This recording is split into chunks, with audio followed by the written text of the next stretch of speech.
당연하죠. 비교와 속도는 빠르게, 혜택은 빵빵하게. 비교와 인터넷 비교 원할 땐 인터넷 가입. 서경석도 인터넷 가입을 원할 땐 비교원. 대구 경성 한우 강력하게 추천합니다. 최고급 한우 모듬구이 9,900원, 갈비살 등심 11,900원, 역대급 초가성비로 즐길 수 있습니다. 10인석, 20인석, 50인석, 150인석까지 친구, 가족, 회사 모임, 우리끼리 프라이빗한 공간까지 제공됩니다. 주차 120대 053-573-8900 지금 바로 예약하세요. 고소의 전략 시간입니다. 오늘 보수의 시각으로 제대로 된 대한민국 어떻게 세울 것인지 늘 촌철살인 평론을 해주시는 장성철 소장 모셨습니다. 어서 오십시오. 안녕하세요. 야, 이번에 이제 MBC 100분 토론 엊그저께 너무 재밌게 보셨어요? 봤습니다. 아이 뭐 잘하고 형식도 좋았고 또 유력 그 정치인 한 분을 모셔놓고 여러 시각으로 또 패널들이 이렇게 질문을 하니까 네. 저는 뭐 굉장히 재밌게 봤고, 아니 MBC가 좀 방송 더 하면 좋겠더만 네. 마지막에 또 좀 잘라버리더라고. 저는 패널로서는 상당히 예. 좀 영광스러운 자리였다? 네. 아니면은 좀 좋은 자리였다라는 생각이 들어요. 네. 유력한 대선 주자에게 직접 여러 가지 얘기를 물어볼 수 있잖아요. 그냥 우리가 TV 화면에서 보는 거랑은 다르더라고요. 예, 예. 직접 만나서 얘기 듣고 표정, 뭐 억양, 시선 막 이런 것들 다 보니까 그분의 진심도 알 수 있었고 그냥 다른 느낌이 들었어요, 확실히. 확실히 다른 느낌이었다. 네, 예. 그 뭐 좋은 느낌, 안 좋은 느낌은 좀 이따 질문하기로 하고. 네. 그날 저는 이제 야, 장성철 소장이 대단하신 분이다. 박성대 기자도 같이 나갔고. 그래서 그 저희들이 오늘 중요한 장면 하나 네. 이재명 민주당 대표와 나누는 그 영상을 준비했는데 잠깐 보고 저희들이 어떤 뒷이야기가 있었는지 여러분들께 알려드리겠습니다.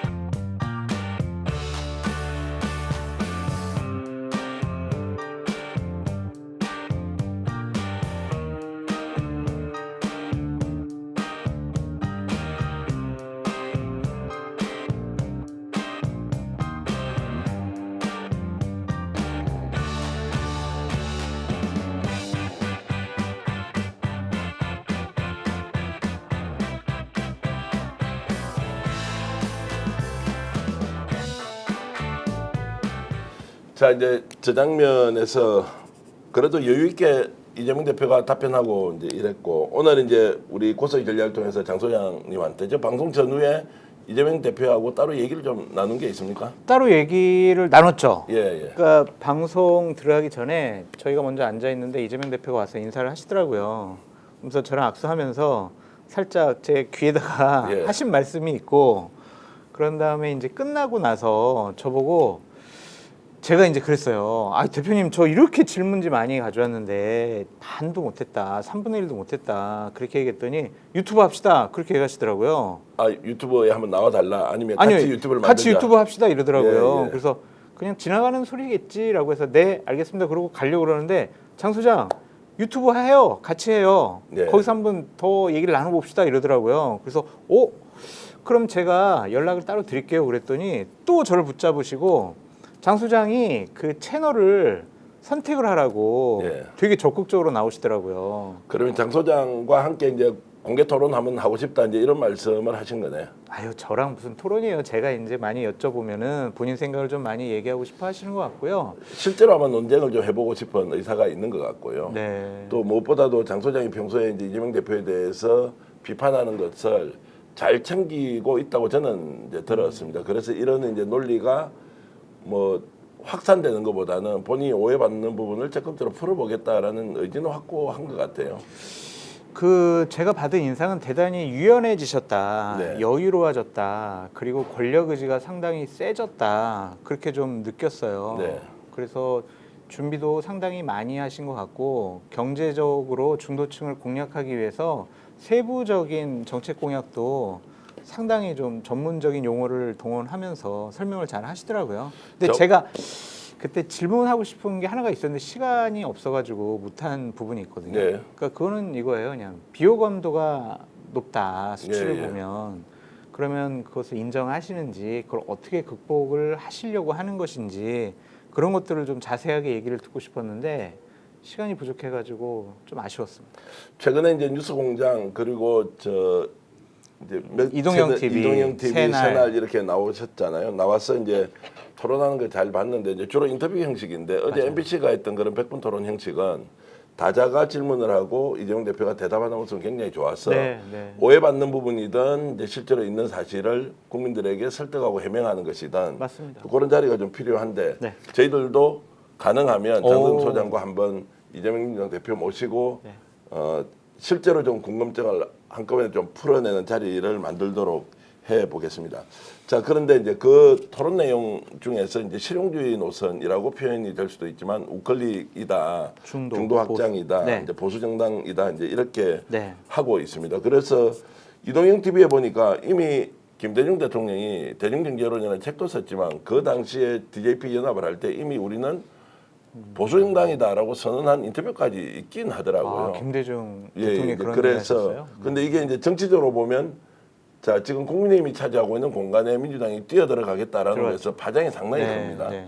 자, 이 부분에 대해서 이제 장 소장은 어떻게 생각하세요? 두 가지요. 선거 전략상 상당히 유효하다라는 네. 생각이 좀 듭니다. 지난번 대선에서 중도층에서 덜 지지를 받아가지고 졌다라고 판단하신 것 같아요. 그래서 중도층으로 외연 확장을 하게 되면 내가 이번에 대선에서는 확실히 이길 수 있다. 왜냐? 진보 쪽 표를 가져갈 공간이 없잖아요. 그럴 후보가 없잖아요. 예전에 심상정 후보가 있었는데 지금은 그 후보가 없으니 진보층은 탄핵 세력을 심판하기 위해서 우리가 이재명 대표를 확실하게 밀어줘야 되겠다. 지지층은 똘똘 뭉쳐 있으니 중도층으로 외연 확장해서 보다 더 많은 표를 가져오겠다. 어떻게 이념적으로 정책적으로 우리가 좀 더 많은 견인을 해오겠다. 그런 생각을 갖고 계신 것 같고요. 네. 또 국민의힘이 자꾸 오른쪽에 가 있잖아요. 그러니까 이 중도 보수의 공간이 비어 있어요. 이 주권 싸움 아주 시기적절하게 진출을 잘 하셔서 이 부분을 조금 더 논쟁적으로 말씀을 하시게 되면 중도층이 이재명 집권 시기에 불안한 점들 이런 것만 상쇄시킨다면 중도층의 표를 상당히 많이 끌어올 수 있을 것 같다. 자 이제 두 가지로 나눠서 질문을 좀 드려보겠습니다. 이제 실제 민주당이 중도 정당이냐 보수 정당이냐 하는 부분에 대해서 물론 이제 보수 진보의 기준이 다 다르기 때문에 나라마다 다르고 시대마다 시기마다 다 다른데 저는 이제 기본적으로 민주당이 보수 정당의 성격을 가지고 있다고 보는데 장 소장은 그렇지 않다고 평소에 생각을 하셨습니까? 아니 두 가지 부분에 있어서는 보수 정당과는 궤를 다르게 한다라는 생각이 들어요. 예. 하나는 이제 북한 문제와 관련해서 그렇고요. 그다음에 이제 분배 문제, 복지 문제와 관련해서는 좀 보수와 궤를 달리하고 있다. 어쨌든 보수는 탄탄한 안보를 통해서 네. 북한을 좀 굴복시키려는 그런 거잖아요. 예. 근데 진보는 대화 타협 조정을 통해 가지고 우리 북한하고 한번 잘 살아보자, 같이 함께 공존해 보자 이런 거잖아요. 네. 근데 그 부분이 좀 차이가 있어서 아직까지 이 국방 분야, 외교 분야, 북한 문제와 관련해서는 입장을 내놓으신 게 아직 없더라고요. 그래서 그 부분을 좀 살펴보고 싶고 기본소득 같은 경우에는 분배의 문제인데 이재명 대표가 이것에 대해서 상당히 유연한 여러 가지 말씀을 하셨거든요. 포기할 수도 있지만 이번에 추경에는 어쨌든 13조 안이 담겨져 있어요. 네. 그래서 아직까지는 분배 문제와 관련해서는 제대로 확고한 입장을 아직 못 정하신 거는 같은데 좀 유연해졌다라는 측면에 있어서는 경제 분야에 있어서는 좀 실용주의를 강조하시는 것을 보면 약간 보수의 인식과 정책을 가져다 쓰겠다라는 생각은 확고한 것 같습니다. 자 민주당 이제 색깔과 관련돼서는 이제 내부에서도 상당히 이제 논쟁을 하고 있으니까 그런 것이고 이제 정치적으로 이제 이렇게 딱 중도 또는 실용 노선 보수 정당으로 이렇게 규정을 해버리면서 상당히 국힘이 지금 놀라는 분위기입니다. 이거 뭐야 이러면서 원색적으로 비판을 하더라고요. 위장 전입한 거 아니야? 막 이렇게 공격을 하고 그렇게 있죠. 이제 하고 있고 이게 또 대선 국면에서는 좀 전에 언급하셨듯이 중도에 있는 사람들 상당히 끌고 올 수 있는 이제 힘이 생겼다. 그럼요. 자, 의심병이 없어졌다. 종북, 주사파, 좌파 그리고 북한 추종 이런 것하고 이제 거리가 확 지금 이제 생겨버려 가지고 국힘 쪽에서는 정치적으로 대략 난감하겠다 이런 생각은 좀 들더라고요. 그런 생각도 들고요. 이 프레임을 상당히 잘 전환하신 것 같아요. 예를 들면 지금 이재명 대표가 저런 화제를 어젠다를 던지지 않으면은 이재명 대표에 대해서 어떤 프레임에 갇혀 있느냐? 2심 판결, 사법 리스크, 당신 2심에서 유죄 나오면은 출마할 거야, 말 거야, 당내에서는 어떻게 할 거야, 이러한 좀 부정적인 프레임에 갇힐 수가 있거든요. 근데 이것은 본인의 운동장으로 정치권을 끌어들였잖아요. 그리고 사법 리스크, 2심, 이걸 덮어버렸단 말이에요. 예. 그러니까 선거 전략상으로도 상당히 시의적절하게 잘 하신 거 아니냐. 장 소장이 또 질문했던 것 중에 이재명 대표가 실제로 이제 항소심에서 유죄 판결을 받을 경우에 이게 어떻게 되느냐 아니냐에 그거 제가 대해서 질문 안 했어요. 그러니까 그 교수님이 질문. 교수님이 이제 질문을 하셨는데 그 부분은 이제 장 소장은 어떻게 보세요? 이재명 대표는 아니 다수설은 이게 문제가 없다라고 이제 얘기를 하고 실제로 뭐 대선에 들어갔는데 항소심 유죄가 된다 하더라도 대선 레이스가 중단되거나 이렇게 할 수가 없잖아요. 없죠. 이재명 대표께서 얘기하신 그러니까 대통령 되고 나서 어떠한 대법원 재판이 진행이 되냐 안 되냐 다수설은 진행 안 된다 네. 그렇게 말씀하시는 부분에 대해서는 저는 동의를 못 하겠는데 네. 그때도 뭐라고 그랬냐면 저는 사법 리스크는 큰 대선 가도에 변수가 되지 않을 것 같다라고 말씀을 드렸어요. 네. 왜냐하면 유죄가 나올 수 있고 무죄가 나올 수 있잖아요. 무죄가 나오면 대선 가도에 날개를 단 거잖아요. 근데 유죄가 나왔다고 해가지고 이재명 대표가 민주당의 대선 후보가 안 될 거냐? 그렇지는 않을 거란 말이에요. 네. 그런 점과 윤석열 대통령이 워낙 큰 사고를 쳐가지고 이재명 대표의 그 사법 리스크가 대단히 작게 보여요. 네. 그렇기 때문에 그 이제 사법 리스크 2심의 유무죄 이것이 대선에 큰 영향이 없을 것 같다. 자, 이 말씀은 이제 이슈 체인지가 돼 버렸다. 맞아요. 탄핵 국면으로 가면서 이제 이재명 대표의 이제 유무죄 여부가 대선에 크게 영향을 미치지 못한다는 걸로 이제 이해를 하고요. 혹시 이재명 대표가 좀 나 좀 도와주라. 왜 이렇게 뭐 비판을 심하게 하느냐. 오해하는 부분도 많다. 이런 얘기를 비슷하게 하지 않았나요? 하셨어요. 방송 예. 들어가기 전에 15분 정도 예. 그냥 그 스튜디오 안에서 가볍게 얘기 나누는 예. 게 있었거든요. 그때 저한테 아니 뭐 나한테 질문하려고 벼르고 왔다고 얘기 들었어요. 막 이렇게 얘기를 하시더라고요. 그래서 제가 무슨 과거에 2021년에 MBC 정치인사에서 한번 뵈가지고 토론한 적 있거든요. 네. 그때는 과거에 뭐 정과 문제, 도덕적인 문제 막 질문했는데, 저 이제 그런 거 안 하고 대표님이 꿈꾸는, 대표님이 생각하는 대한민국이 어떤 나라인가 그거에 대해서 제가 좀 여쭤보고 싶다 그렇게 말씀드렸더니 웃으시더라고요.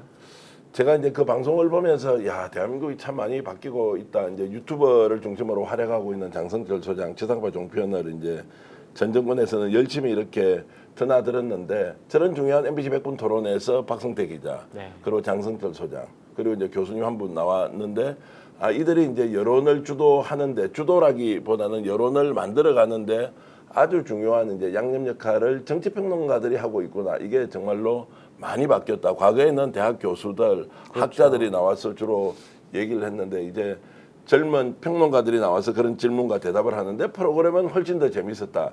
이런 생각을 했기 때문에 부럽기도 하고 솔직히 친하게 지내니까 자랑스럽기도 했습니다. 감사합니다. 예. 다 대표님 도와주셔서. 아이고 뭐 그런 하여튼 어찌됐든 재밌게 봤는데 이재명 대표가 상당히 많이 바뀌었다는 이야기 때문에 첫 번째는 지지하는 분들은 원래 진가를 그대로 드러낸다라고 이렇게 얘기할 수 있고요. 또 지지하지 않았지만 관심 있게 지켜보는 사람은 매우 안정적이다. 이렇게 해서 정권을 맡게 되면 대통령이 되면 정말로 우리나라가 새로운 성장의 기회를 맞을 수 있겠다라는 또 희망을 준 것도 분명한 100분 토론이었다. 이렇게 이제 생각을 했습니다. 짧게만 말씀드리면 이번 대선은 네거티브 선거전이 횡행하는 그런 부정적인 선거가 되지는 않을 것 같아요. 네. 워낙 지금 나라가 어려우니까 당신이 대통령 되면 어떤 나라를 만들 거야 이런 포지티브한 네. 그런 선거 캠페인이 되지 않을까. 그래서 기본적으로 프레임 자체가 이재명 대표에게 그렇게 나빠 보이지 않는다. 예. 그런 생각이 좀 듭니다. 어저께 제가 이제 언론사에서 대표이사를 지냈던 한 분과 식사를 잠깐 했는데요. 서울에서 이제 언론사에 대표이사를 2번이나 지내셨던 분인데 복합위기가 와 있고 구조적으로 너무너무 어렵지만 또 트럼프 행정부가 들어서면서 전 세계가 지금 완전히 몸살을 뛰어넘어서 중병에 걸릴 수도 있는데 이럴 때일수록 대한민국이 정신을 차리면 새로운 또 오. 발전의 기회를 충분히 만들어낼 수 있다. 그 DNA가 대한민국 국민에 있기 때문에 네. 차기 정권이 매우 중요하고 이재명 정부가 들어설 경우에는 그 부분에서 좀 국민적 에너지를 모아가면 오히려 선진국가로 진입해서 좀 더 안정적인 국가 체제를 만드는데 좋은 기회가 우리에게 왔다라는 이 측면을 보면서 탄핵 국면을 마무리하자 이런 말씀을 하시더라고요. 제가 실명을 공개할 수는 없지만 어쨌든 그런 의견도 있으니까 시청자 여러분들께서 그래도 기대를 하면서 끝까지 민주주의도 회복하고 헌정 질서를 되찾으면서 대한민국 발전을 어떻게 시킬 건지 고민하면 좋겠습니다. 자, 좀 현안 문제로 바로 좀 들어가 보겠는데요. 네. 이제 민태균 씨가 지금 이제 본격적으로 참전을 하고 그러네요. 자, 엊그제입니다. 자, 김건희를 명확하게 겨냥하면서 맞습니다. 김상민 네. 주면 김영선 장관 주겠다. 그렇죠. 이 내용을 이제 지금 폭로를 해버렸단 네. 말이에요. 그러면 타겟이 김건희로 가고 있다. 그렇죠. 그러면은 김건희와 누구와도 가까웠던 명태균이 왜 김건희를 지금 이 시점에 타겟팅을 하느냐. 어떻게 보십니까? 대선판을 흔들어 보고 싶다라는 좀 생각도 들고 예. 또한 김건희 여사에 대한 기대감을 저버렸다라는 생각도 들고 또 명태균 씨 같은 이제 감옥에 있잖아요. 그래서 좀 민주당과 이재명 대표를 좀 도와주는 게 좋지 않을까 그런 정치적인 판단도 있었던 것 같고요. 그 명태균 씨의 변호사가 이제 공개를 한 부분이잖아요. 네, 남상권 변호사죠. 예. 그 전에 이제 검찰에서도 김건희 여사랑 김영선 전 의원이 11차례 막 통화했다. 그런 내용을 쓱 좀 흘리더라고요. 네. 왜 그랬겠냐고요. 예, 예. 결국에는 검찰도 곧 김건희를 소환 조사하겠다라는 명분을 만들어가기 위해서 자꾸 이제 저런 일들이 벌어지는 것 같아요. 네. 명태균 씨 사건의 핵심 주모자가 김건희 여사잖아요. 근데 김건희 여사를 조사 안 하고 어떻게 이거를 한 발자국 더 나가겠어요. 그래서 지금 심우정 검찰총장이 김건희 조사하겠다라는 의지가 좀 점점 강해지는 거 아니냐? 좀 그렇게 보였어요. 그러면 검찰 내부도 이제 두 갈래로 나뉘어졌다. 친윤 여전히 남아있지만 힘은 빠지고 있고. 그렇죠. 빠졌죠. 그리고 이제 소위 말하는 친한계 또는 비윤 네. 계열의 검사들은 김건희를 타겟으로 해서 확실히 수사하면서 검찰의 존재감을 드러내거나 유지한다. 정권이 바뀔 때쯤에 검찰의 그냥 본능에 있는 유전자에 있는 생존 본능이 네. 지금 나온 것이 아닌가라는 좀 생각이 듭니다. 그러니까 새로운 정부가 출범하기 전에 최소한 김건희 여사를 조사를 해야 자신들이 그래도 우리가 윤석열 정권 하에선 못했지만 그래도 열심히 하려고 했어요. 라는 변명이라도 좀 할 수 있지 않을까 그렇게 판단한 것 같습니다. 자, 김건희가 그러면 어떻게 이제 대응할 것이냐? 과연 맞대응을 하면서 공격적으로 나올 것이냐? 아니면 이대로 가만히 당하고 있을 것이냐? 어떻게 보십니까? 공격적으로 나올 수단이 없어요. 그런데 지금 현재 이제 탄핵 국면에서도 네. 내란 사태가 이렇게 수사 또는 재판이 진행 중인데도 김건희가 여전히 힘을 가지고 배후에서 뭔가 조정을 하고 있다는 얘기는 계속 들리거든요. 들리는데 일단은 예전의 위상과 권한에서 거의 한 10분의 1로 줄어든 것 같고요. 네. 또한 윤석열 대통령이 탄핵 심판에서 인용이 된다면 자연인이잖아요. 전직 영부인이잖아요. 그러면은 당연히 검찰에서 소환 조사할 때 본인 스스로 어떤 물리력이나 아니면 의지를 갖고 안 나가겠다. 어떤 권한을 갖고 나 조사 안 받을래. 이럴 수 있는 방법이 없잖아요. 그럼 소환된 시점은 언제로 보십니까? 탄핵 인용되고 나서 인용되고 나서 하지 않을까? 그러면은 3월 뭐 13일. 근데 이럴 수는 있을 것 같아요. 뭐 20일. 아니요, 예. 이럴 수는 있을 것 같아요. 한 번, 두 번쯤은 네. 한번 소환장을 보낼 것 같아요. 네. 그러면 김건희 여사는 관저에서 싫어 나 안 나갈래. 관저에 있으면은 또 경호원들이 지켜주니까 검찰에서 집행을 못 하잖아요. 그래서 그렇게 하면서 명분을 쌓아갈 것 같아요. 자, 시점에 대해서는 그러면 탄핵 결정 이후라고 봅니까? 네. 그럼 실질적인 탄핵이 조사는 이제 결정되면 바로 대선 국면이니까 예. 60일 안에 대통령 선거를 치러야 네. 하는데 김건희 소환이라는 이것이 정치적으로 파장이 이제 생길 수밖에 없을 텐데 네. 그렇게 하면 검찰이 우리는 열심히 수사합니다라는 것을 보여주고 차기 정권이나 아니면 국민들한테 이랬던 신뢰를 회복할 수 있다 이렇게 볼 수 있나요? 회복 못하죠. 예. 아까 말씀드렸잖아요. 최소한의 변명하는 것 예. 그렇게 생각을 할 거고 김건희 씨를 소환 조사하는 게 대선에 그렇게 큰 영향이나 파장은 없을 것 같아요. 네. 왜냐하면 그냥 김영선과 뭐했어, 명태균과 뭐했어 이거잖아요. 근데 만약 홍준표라든지 오세훈이라든지 국민의힘 대선 후보를 소환 조사한다. 거기서 만약에 뭐가 나왔다. 그러면은 대선판을 흔들 수 있는 핵폭탄이 될 수가 있겠죠. 네. 그래서 저는 홍준표, 오세훈 같은 경우에는 조사를 안 할 가능성이 높고 네. 조사하더라도 별거 없네요. 이렇게 좀 끝날 가능성이 높지 않을까. 저도 그렇게 이제 보는 시각은 이제 장 소장님 시각이라고 보고 저는 이제 이렇게 판단하는데 검찰이 지금 이 판을 좀 흔들겠다고 마음을 먹고 있으면 즉각적으로 판결 전에 탄핵이 인용되기 전에 김건희 소환해버리는 거예요. 그리고 지금 조사 내용을 국민들에게 알리고 전격적으로 본인의 존재감을 드러낼 가능성이 더 있는 것 아니냐. 아니, 왜냐하면 대표님 검찰 내부에서 이미 이제 친윤 라인들은 아예 힘이 빠져버렸다. 빠졌죠. 그리고 이제 정유미 검사장을 만났던 어제 이제 비공개 기자 간담회 같은 걸 했거든요.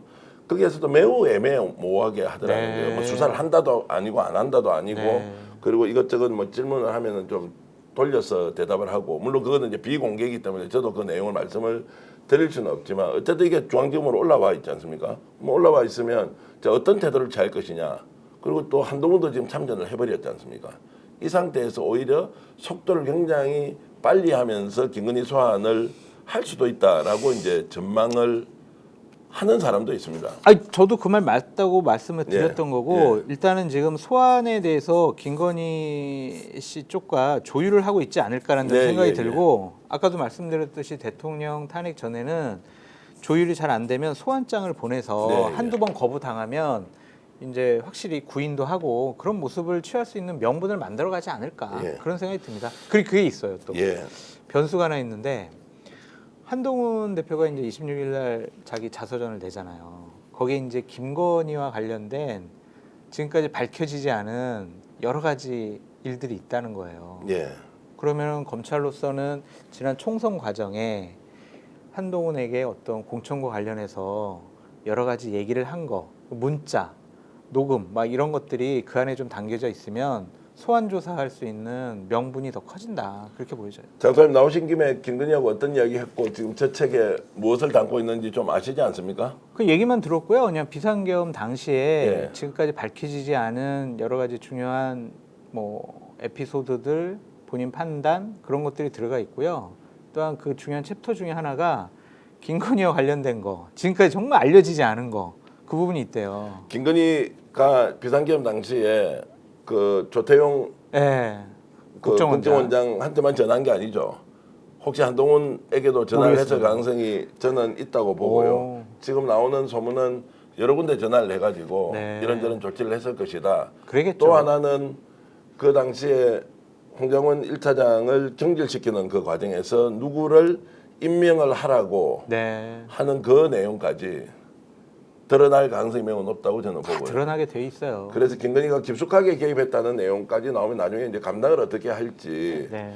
뭐 이런 건 좀 더 지켜보기로 하고요. 맞습니다. 김영선 전 의원이 이제 김건희한테 격분을 했다. 네. 그리고 김영선 의원이 지금 이제 명태균이 이렇게 이제 김건희를 공격하고 난 뒤에 김영선은 가만히 있겠나? 지금 저기서 감방에서 이제 뭐 나오는 것도 앞으로 뭐 정책 여러 가지 향배나 상황으로 봤을 때 김영선조차 이제 또 김영선도 나와서 김건희 공격을 할 수 있는 거 아니냐 이렇게 질문을 드리면 좀 많이 나가는 겁니다. 안 그럴 것 같아요. 왜냐하면 그래요? 김영선 의원 같은 경우는 김건희 여사한테 대단히 매달렸거든요. 네. 예를 들면은 국회 부의장직도 막 김건희 여사 거의 막 찾아가가지고 자기 부의장 되게 해달라 그런 식의 이제 부탁을 하는 입장이었기 때문에 그것이 드러나면은 본인의 치부가 더 드러나잖아요. 그래서 지금처럼 김영선 전 의원은 그냥 입 다물고 있을 것 같다라는 생각이 듭니다. 입 다물고 있다 이렇게 해보고요.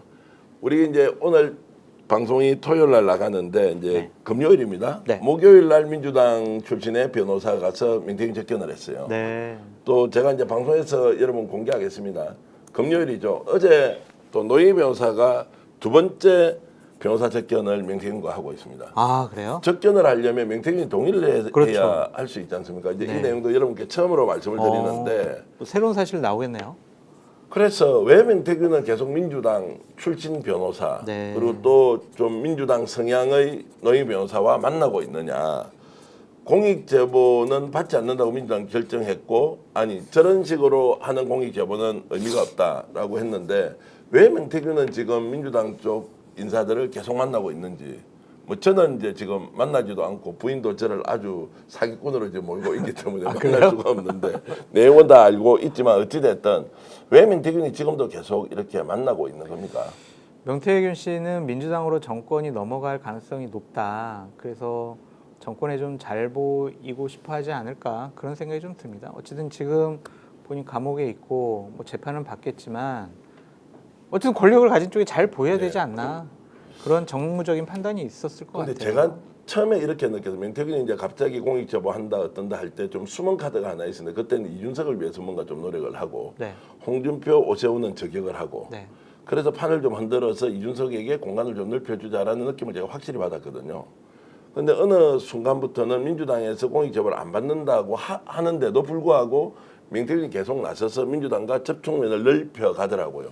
야 이게 어떤 의미냐? 나 살려줘 이거겠죠. 뭐 나 살려줘. 근데 이준석은 그럼 끝이 나버렸습니다. 여전히 이준석 의원도 신뢰관계가 있고 또 민태균도 이준석에 대한 특별한 이제 애정을 가지고 있더라고요. 명태균 씨 같은 경우에는 이준석 의원이 본인 공격 안 하니까 네. 이준석에 대해서는 이렇게 좀 하나의 저축성 보험처럼 가만히 내비두는 것이 아닌가라는 좀 생각이 드는데 저는 민주당 쪽 분들에게 드리고 싶은 말씀은 명태균 씨 그렇게 좋은 사람 같지는 않아요. 네.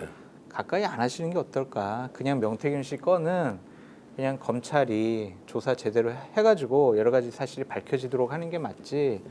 저 사람이 민주당과 무슨 일을 만약에 하려고 했다. 그래서 민주당 인사들과 여러 가지 얘기를 나눴다. 나중에 또 그거 가지고 민주당 협박하고 내가 뭐 녹음 파일 있고 뭐 문자 있어 공개하면 어떻게 될 것 같아. 이럴 것 같아요. 네. 그래서 멀리 하시는 게 어떨까 그런 생각이 듭니다. 뭐 국조특위에 좀 나와서 발언을 해 주면 어떻겠느냐 아니면 이제 긴급 현안 질의 같은 경우에 이제 법사위 같은 데 나와서 또 검찰 수사 내용에 대해서 본인이 워낙 격앙되게 반발하고 있으니까 그런 얘기 직접 듣고 싶은데 아직까지는 명태균이 바깥에 나와서 네. 국회 출석할 의사가 확인되지 않는다 이제 이 말씀을 좀 드리고요. 네. 그 이제 이준석 요즘 어떻게 돼 있습니까? 저 허나 의원하고 대표하고 이렇게 저렇게 갈등 생기면서 당이 상당히 내용에 휩싸였고 이제 좀 정리가 되고 있습니까? 아니면 아니요. 더 심해지고 있습니까? 네, 정리가 안 될 것 같아요. 그러니까 이준석 천하람 반대편에 서 있는 네. 그런 사람들은 대단히 법적으로 문제 제기를 계속 하고 있고 도덕적으로도 문제 있다라고 끊임없이 방송 같은 데 나가서 얘기를 하고 있거든요. 네. 이준석 대표는 큰 덫에 걸린 것 같다는 좀 생각이 들어요. 대선 가도에도 상당히 문제가 좀 될 수 있죠. 아니 그럼요. 허은하 대표나 뭐 조대원, 김용남 이런 분들이 이준석은 이랬어요, 저랬어요, 이렇게 나쁜 사람이에요, 법적으로 문제 있을 거예요. 지속적으로 떠들면은 그게 큰 타격이 되지 않겠어요? 아쉽지 않습니까? 좀 안타깝지 않습니까? 이렇게 보면은 왜 저렇게 좀 상황 관리를 잘 못했을까 기대도 많이 했던 적이 있었고. 계속 저는 이준석 대표한테 기대하고 있고 예. 이준석 대표가 언젠가는 대통령 될 거라고 생각을 하고 있는데 어쨌든 이런 상황들도 단련의 기간이라고 좀 생각이 들거든요. 그래서 법적으로만 문제가 없으면 나머지 부분들은 내가 정치적으로 무엇이 부족했는지 그것을 좀 성찰하는 계기로 삼을 수도 있겠다. 지금 이번에 이제 그 계획신당의 내용 자체가 이준석이라는 정치인이 대선 레이스에 뛰어드는 이제 보수 진영의 후보 중에 한 사람으로 뛰어들었는데 약간 이제 아웃사이더로 빠져나가는 느낌은 확실히 들어서 주도는 하기 어렵겠다는 좀 판단은 들더라고요. 근데 기본적으로 각종 여론조사를 보면 한 7, 8% 삼자 대결에서 예, 나오더라고요. 예. 그걸 두 자리 숫자까지 좀 끌어올리게 되면은 TV 토론회도 나갈 수가 있잖아요. 그럼 본인 존재감을 좀 제대로 드러낼 수 있지 않을까? 내부 사정을 뭐 워낙 잘 아니까 질문 드릴게요. 허나 대표하고 지금 저 이준석 의원이 서로 화해할 가능성은 아예 없습니다. 제로입니다. 아예 없어요. 없습니다, 아주. 아니, 그냥 정치라는 게 싸우다가 또 다시 합치기도 하잖아요. 아니요. 이건 완전 선을 넘어버렸어요. 그래요? 예, 과거에 솔직히 정기현 대표님 저랑도 막 여러 가지 과거부터 인연이 예. 있잖아요. 근데 제가 참 약하게 생각하는 부분을 막 갑자기 언론에 폭로를 해버렸어. 그럼 이제 볼 수가 없는 사이죠. 허은하 대표 입장에서는 내가 앞으로 정치를 못하더라도 이준석 대표가 뭐 대통령이 되거나 뭐 정치하는 건 내가 무조건 맡겠어. 이런 지금 감정에 쌓여 있어요. 그게 그러니까 이제 논리적 이성적으로 설득이 안 돼요. 그러니까 공적 감정이라기보다는 이제 사감이 사감이에요. 워낙 상처가 깊었으니까 엄청 용서할 깊어요. 수 없어 이제 이렇게 네. 가는데 안 돼요. 주변에서 여러 사람들이 좋게 해라, 끝내라. 이준석, 허은하가 붙잡아놓고 막 했거든요. 안 돼요. 하여튼 화해 가능성은 제로다. 불가능. 그러면 더 이상 질문 드리지 않겠습니다. 네. 국힘 이제 대선 판도와 관련해서 저하고 이제 한 달 전쯤에 네. 분석을 했고 많은 분들이 이제 호응을 하고 댓글도 많이 이제 주셨는데 그때 이제 김문수 독주 체제가 네. 당헌 당규를 바꾸지 않는 이상은 맞습니다. 그냥 굳어진다라고 네. 했는데 한 달 사이에 이게 좀 바뀌고 있습니까? 아니면 아니요. 똑같습니까? 똑같잖아요. 지금 각종 여론조사를 보면 김문수 장관이 보수층의 후보들 중에 제일 앞서 나가고 있고 또 얼마 전에 나경원 의원이 국회에서 토론회를 했는데 지난번 오세훈 의원이 토론했을 때보다 국회의원이 10명이 더 갔단 말이에요. 네. 그러면 여론도 뒷받침해주죠. 당내의 의원이라는 조직도 뒷받침해주죠. 김문수 장관이 지지율이 떨어질 거다라고 보기는 어려워요. 그 수치가 아직 안 나타나고 있어요. 그리고 더 중요한 거는 당원 당규 룰 개정하기가 쉬워 보이지 않거든요. 네. 그러면 현재 당원 당규상 김문수 장관이 후보가 될 가능성이 높다. 그렇게 볼 수밖에 없어요. 그러면 제가 정치평론하는 사람으로서 전망을 하면 지금 국힘은 대선에 관심 없고 당권에만 관심 있구나. 정확한 분석이세요. 그 대선은 이제 포기해버리는 거지 저러면. 전 그렇게 보여요. 야, 그러면은 뭐 민주당은 하나마나가 될 수 있는데 어쨌든 뭐 하나마나이든 아니면 경쟁이 얼마나 치열해지든 이제 이런 것인데. 그러면 국민의힘이 예. 대선에서 해볼 만하다. 그래도 이길 수 있는 가능성이 있다라고 하면 기본적인 전제 조건들이 몇 개가 있는데 그 중에 하나가 김문수, 홍준표 이 두 분이 후보가 되면 안 된다라는 전제 조건이 있어요. 네. 그러면 오세훈, 유승민 중에 되어야 하는데 과연 그 선출을 국민의힘 당원과 지지자들이 과연 할 수가 있을까 그런 생각이 좀 들어요. 왜냐하면 윤석열 대통령이 탄핵 심판에서 인용돼 가지고 대통령직에서 내려오더라도 끊임없이 옥중에서 국민의힘 대선 경선이라든지 대선 과정 중에 자기 목소리를 내면서 영향력을 끼치려고 할 거거든요. 그러면은 망한 거죠. 그러니까 대선은 사실상 포기해버린 것과 똑같다라고 이제 판단할 수 있고 늘 궁금했던 거 질문 드릴게요. 자, 비상계엄은 잘못됐는데 네. 탄핵은 반대한다. 그럼 비상계엄이 잘못되었으면 거기에 대한 책임을 어떻게 물어야 됩니까? 그 사람들이 이상한 소리 하는 거예요. 아니 절대 다수가 그렇게 얘기를 하는 것 같아요. 방송 나와서 하는 거 보면 그거는 탄핵을 비상계엄을 잘 됐다고 하지 않습니다. 잘못됐습니다.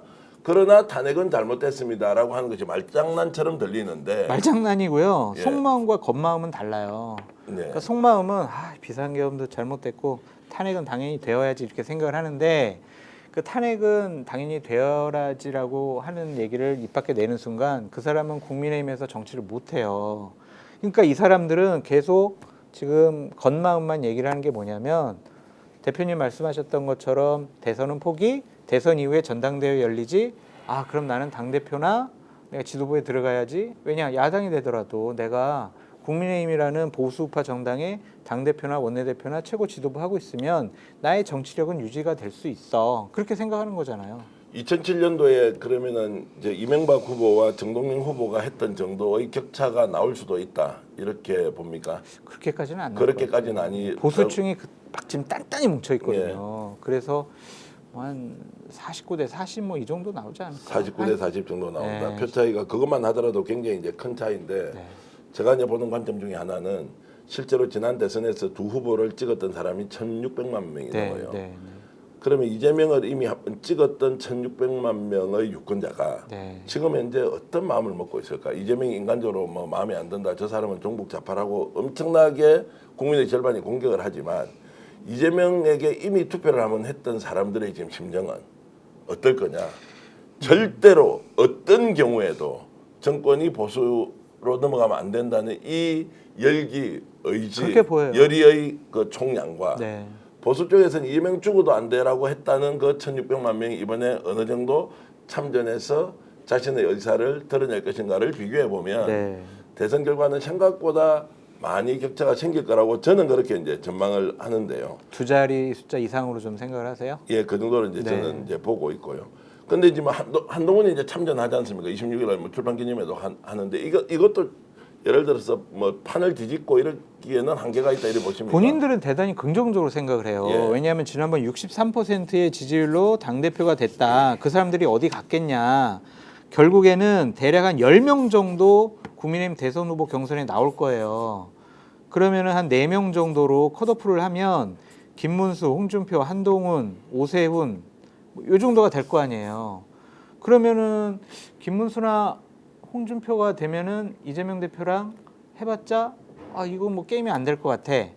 그럼 오세훈이나 한동훈을 선택을 해야 될 텐데 오세훈 같은 경우에는 스킨십도 없고 국민의힘 당원들이 우리 사람이라고 그렇게 생각하지 않는다. 결국에는 63%그 당원들이 있으니 우리가 4명에서 결선 가면은 국민의힘 후보가 나 한동훈이 된다. 이런 식의 논리를 얘기를 하더라고요. 네. 그러니까 그렇게 될 건지 아니면은 진짜 그냥 현재 당원 당규대로 김문수가 될 건지 아니면은 대선 경쟁력을 생각해서 그래도 중도 외연 확장이 가능한 오세훈이나 유승민을 선택할지 봐야 되는데 외부적인 환경 아까 말씀드렸듯이 윤석열의 옥중 정치 이런 것들을 보면은 정광훈의 외곽 정치 이런 것들을 보면 쉬워 보이지는 않는다 그런 생각이 들어요. 탄핵이 되어버리고 윤석열이 이제 그 뒤로 물러나 버립니다. 그 경우에는 국힘도 이제 현실이기 때문에 정치적 상황을 예의주시하면서 매우 현실적인 선택을 할 가능성도 없습니까? 이 김문수는 도저히 안 된다고 하는데 윤석열은 이제 끝났어요.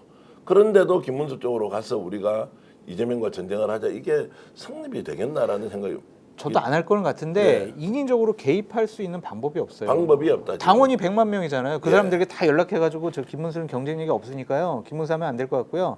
오세훈이랑 한동훈 좀 합시다. 이렇게 할 수가 없고요. 예. 당원 당규 룰 개정이 어려운 게 뭐냐면 딱 하고 2달 만에 대선까지 가잖아요. 근데 대선 후보 경선하는데 거의 한 달 걸린단 말이에요. 그 다음에는 바로 본선이잖아요. 당원 당규 개정하려면 적어도 2주 소요가 돼요. 네. 시간을 허비할 수가 없잖아요. 그럼 당원 당규 저대로 간다고 보여지거든요. 그럼 김문수 후보가 될 가능성이 높다라고 아직은 전 전망해요. 자, 그럼 김문수 후보가 만약 되었다. 네, 저는 투표장에 안 나가요. 자, 그러면 원팀은 되겠습니까? 후보 간에.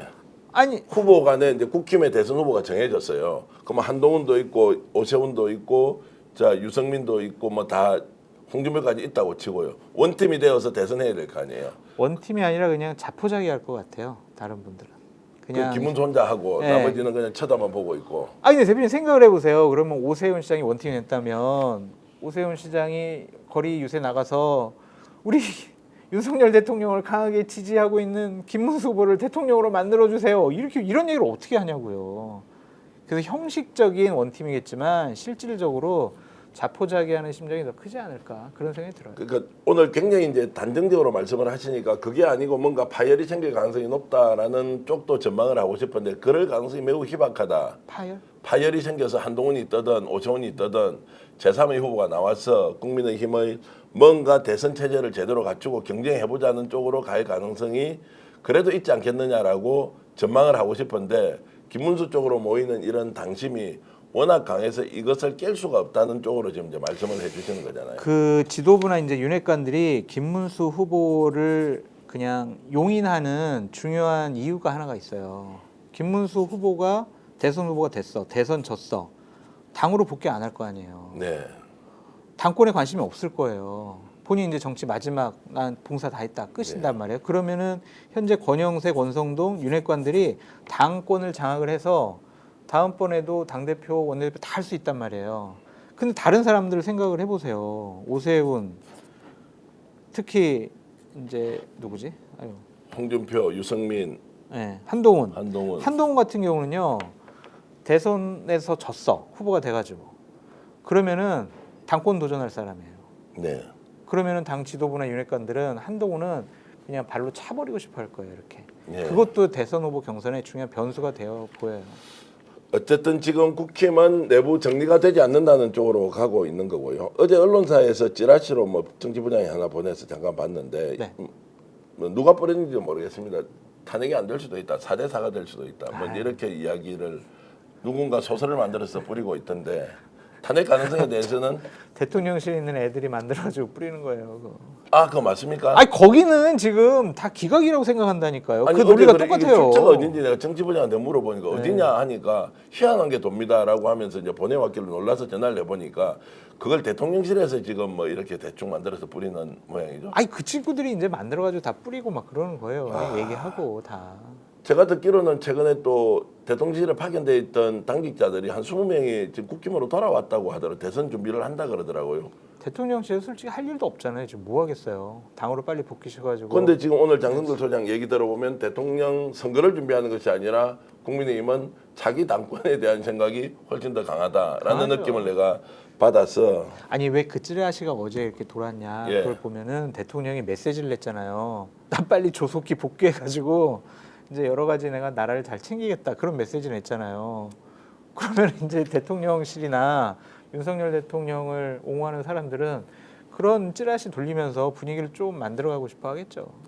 대세가 거의 이제 굳어지고 있다. 이재명 대표가 변수가 아니라 상수가 됐다고 이제 보는 것이 맞다. 우리가 한 발 앞서서 전망하면은 민주당이 차기 정권을 이끌어 갈 것이다. 그랬을 때 이제 얼마나 신속하게 이런 국난을 안정화시킬 것인가 과제가 남아 있다는 그럼요. 것이고요.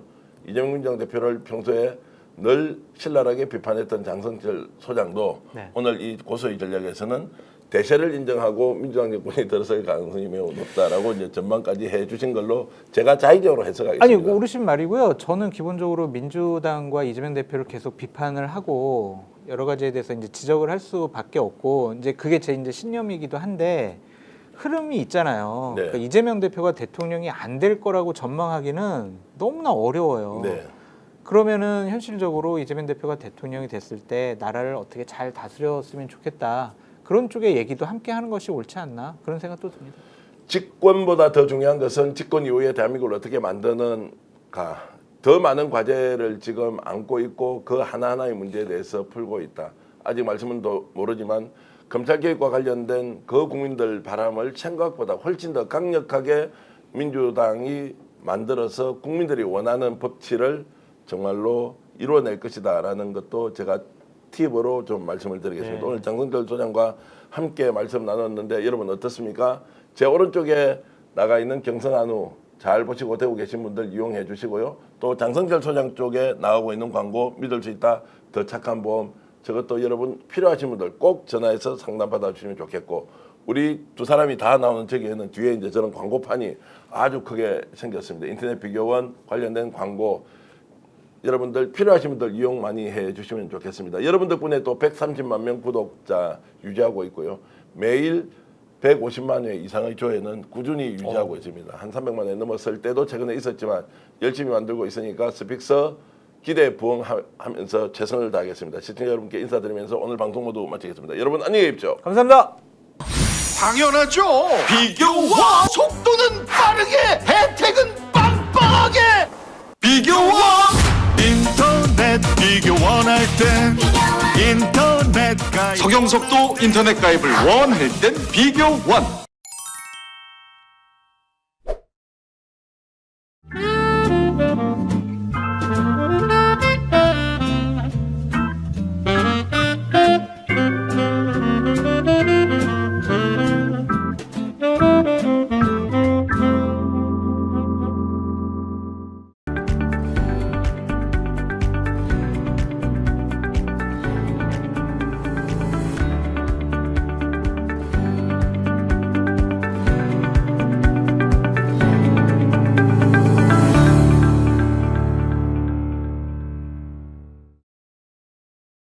대구 경성 한우 강력하게 추천합니다.